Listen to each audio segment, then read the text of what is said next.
Let's walk through a useful model that helps you structure how to give feedback. It's called the 5 Ws.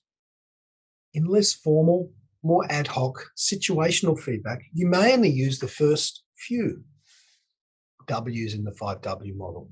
For more structured, more formal, more important feedback, I would strongly recommend you use all 5. This model is a good template for how you plan feedback. It gives you the elements of what good feedback should contain. The first part of the model, when we were, anchors it in the time. Remember, we talked about you want to make feedback as close to possible as when the event occurred, so people have context. They can remember what happened. They're not racking their brain and going, well, 3 weeks ago, that meeting, I can't remember much about that. Really important, you start when you're giving feedback, when we were, when did you see the behavior?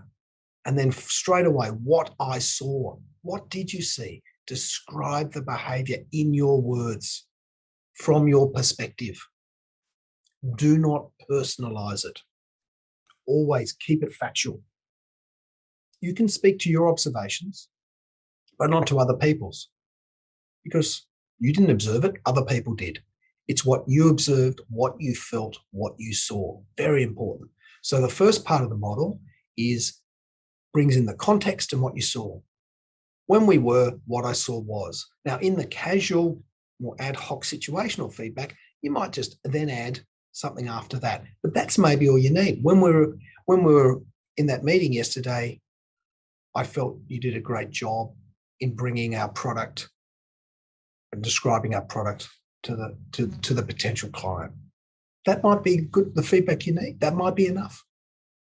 But for the more formal, more structured, you then need to move into the next stages. The third stage, the what do we want to change, is the key. This is where you need to get buy-in. This is where you need to start a conversation about the change. I'd strongly suggest you want to use pausing here. So when I saw this, when we were in the meeting, you can change the order around. Wait, see if the message has been understood. See if the person agrees with your observation. See and allow them to have time to process it, because you may get a response. You may get, I wasn't aware of that. Or you may get, yeah, I was thinking about that. That starts to get the buy-in, and you can start to then use open-ended questions about moving towards the change. Remember, stage 3 and 4 are about a conversation. It's a two-way street. You're looking to land on an agreed course of action. You want to discuss the change that will make the improvement. You want to get buy-in, otherwise the change will not occur. People won't commit to making the change unless they agree and understand the context and why they need to make the change. So as you move into what do we want to change, pause, listen, observe, use open-ended questions, start to initiate, engage, and hopefully start to receive that buy-in. What do we agree to do? This is the decision. This is the discussion about the best way to move forward. This finalizes and completes the buy-in. This is what we need. This is the commitment. Very, very important. So you talk about the change based on the observation and the context, the time. And now you're talking about, well, what are we going to do to achieve and make that change for the better? What does that look like? Is it training? Is it practice? Is it getting advice? It can be a ton of things. Is it just a modification of how we behave? It can be all of those. In what we agree to do, you also should talk about timeframes. You should also try and talk about what it looks like when you've made the change, what it feels like when they've made the change. That completes the buy-in. Unfortunately, a lot of people think, oh, I've given the feedback, they've listened to what I've said, that'll do. No, you need that commitment.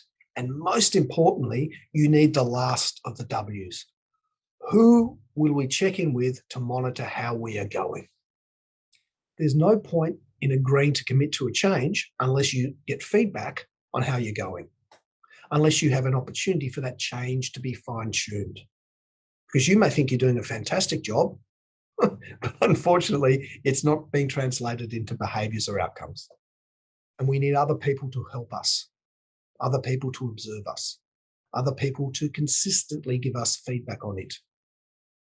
So the who will check in, so important. What I'd like to do now is walk through an example of the 5 W's. Remember, this is a more formal, structured type of feedback. For the less formal, more ad hoc, you might just do the when and the what. When we were in the presentation yesterday, it's timely, it was yesterday. Oh yeah, I can remember that. We can all remember that. What I saw was, from your point of view, factual, from your point of view, some attendees struggled to keep up. When we were in the presentation yesterday, I noticed a few of the attendees were struggling to keep up. Stop. Pause. Has the message gone through? Have they heard you? Are they thinking about that? Wait for a response. You might get, yeah, I noticed a few people weren't paying as much attention by the end, but I sort of lost track when that happened. Fantastic. They've opened the door for you to help and give constructive, observational feedback. And what change do you think could be beneficial? You could ask that question. So, Sarah, was there anything you think you could have done to make sure people kept on the journey with you, or to keep or make it easier for people to follow where you were going? Sarah, upon reflection, might say, I should have monitored it better when I was in the room giving the presentation. Fantastic. There's a change. You could suggest, did you think about the standard of training and experience? What level of experience was in the room when you presented? Did your language, did your technical language match the skills and experience of the people in the room? Did you take time to go through matters rather than rush through them and leave people behind? Was that part of your planning? What a great conversation. Once you've had that conversation, you can start talking about, well, what is the change you want to make? The completion of the buy-in. Sarah may say, yeah, I need to plan better, don't I? I need to think more about who's in the room. I need to look at my slides. I need to slow things down sometimes. I need to monitor and look up and see who is paying attention and make sure I keep people paying attention in the room by either speeding up, slowing down, explaining more, but by much more dynamic. But I also need an understanding of what is the appropriate level to pitch my presentation at. What a great way to end. Except, how is Sarah going to know if she is doing that unless someone gives her feedback? You might suggest, hey, Sarah, look, do you mind if I sit in on the next couple of your presentations and I can give you a quick bit of feedback afterwards on how it went? Sarah could say, great. She might say, actually, I might ask Phil to do that as well. That would be really helpful. She may even say, look, can I share my next presentation plan with you? Can I run through a presentation with you before I do it? What a great opportunity to add value. What a great opportunity for you to help Sarah in a cooperative, constructive way. If you can achieve that in your feedback, you've done a great thing. You've done a great thing for Sarah. You've also learned a lot as well. So I hope that's been helpful. Feedback is a journey. The quicker you start it, the easier the journey will become. So just remember, be active in seeking out feedback. Ask those open-ended questions. Share with people what you're looking to improve, where you would like to focus effort in learning, and model the behavior, because that will make it easier for people to give you feedback, but also will make the environment easy in which you can actually give other people feedback. Make it regular.